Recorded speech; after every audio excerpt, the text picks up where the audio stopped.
Welcome back to another 10-minute openings video. Today we're going to be talking about the Scandinavian Defense, which is an opening that you play with the black pieces against 1 e4. Against e4, you're going to play the move d5. And from this position, there are a few moves that white can play.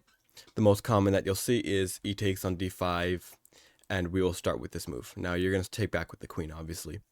And after the move knight to f3, or knight to c3, there's a couple of moves you can play. So first, the most common you'll see is queen to a5.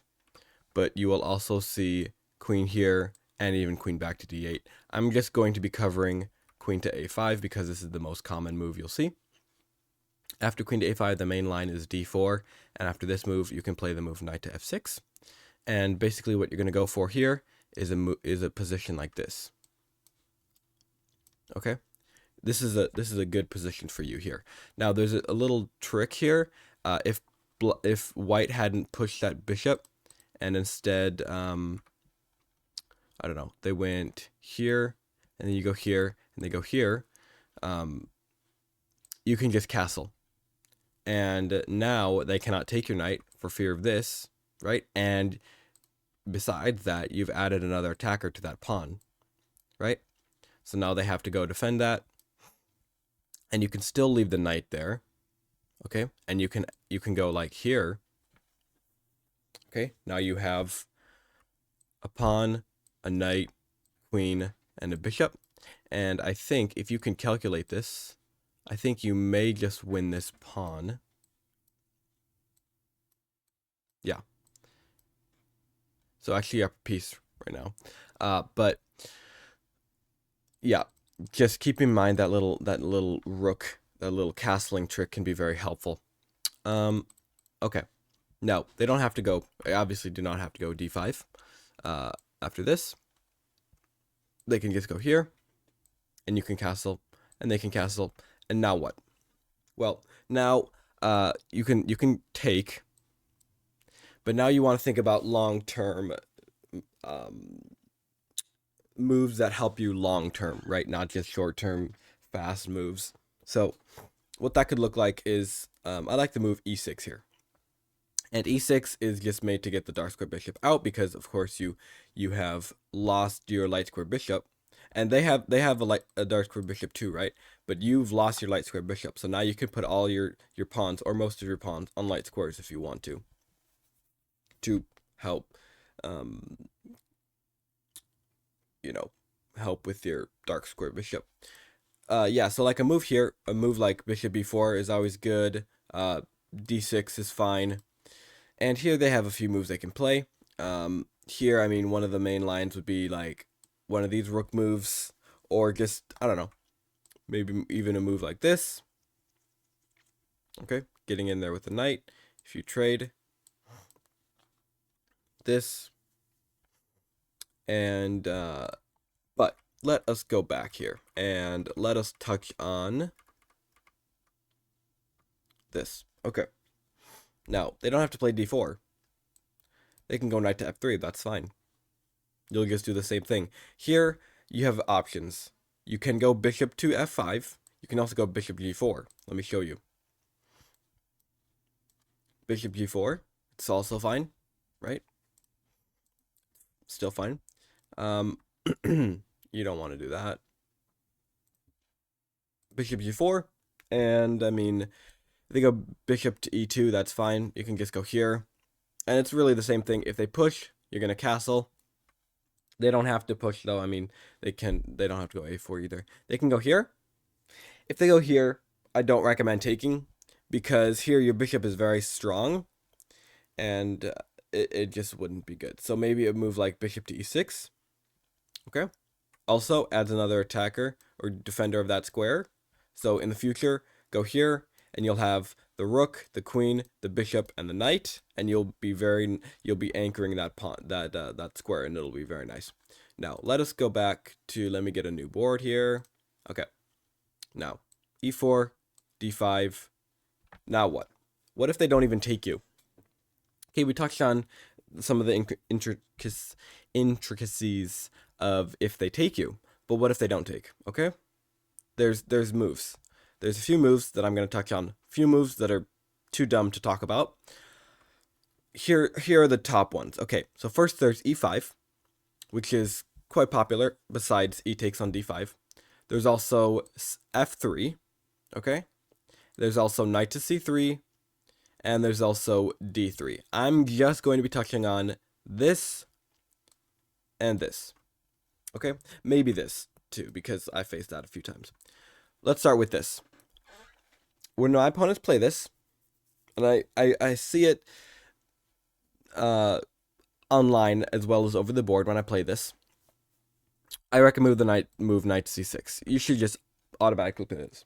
Now the main line, or the main move that white can play after this, is the move d4. Makes sense, right?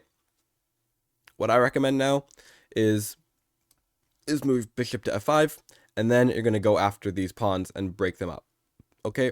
Now, you can do that first by going here, e6, getting your dark square bishop out. That's fine.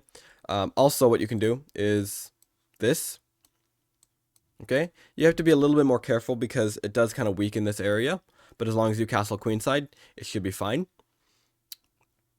Now, what can white do here? They can go here. Okay, so far you're fine. And you can even think about this, right? You can if you want to, but I wouldn't do that right now because, as you'll see, if I go here, right, they got 2 attackers to my 1 defender, so don't do that. Do not do that. Okay.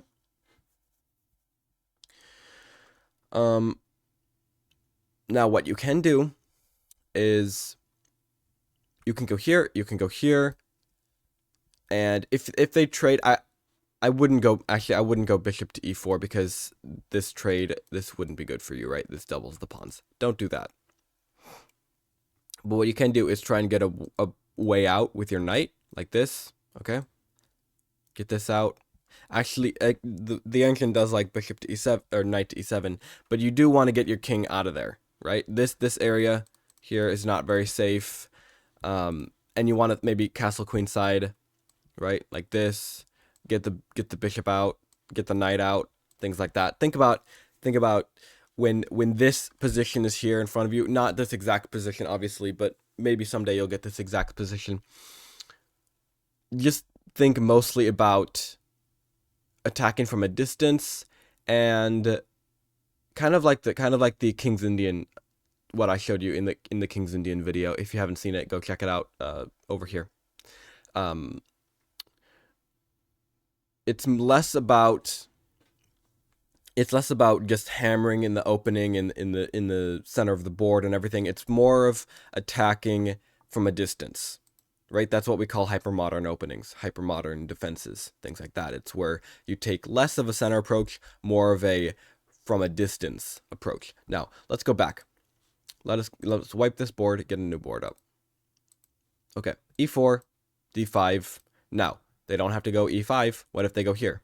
If they go here, I want you to take. Okay, I want you to take.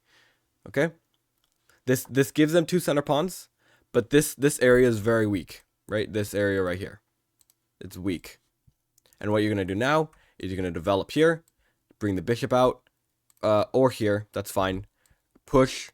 Let me show you. Let me just show you. Okay, here, and you can go here. Okay, now you're defending.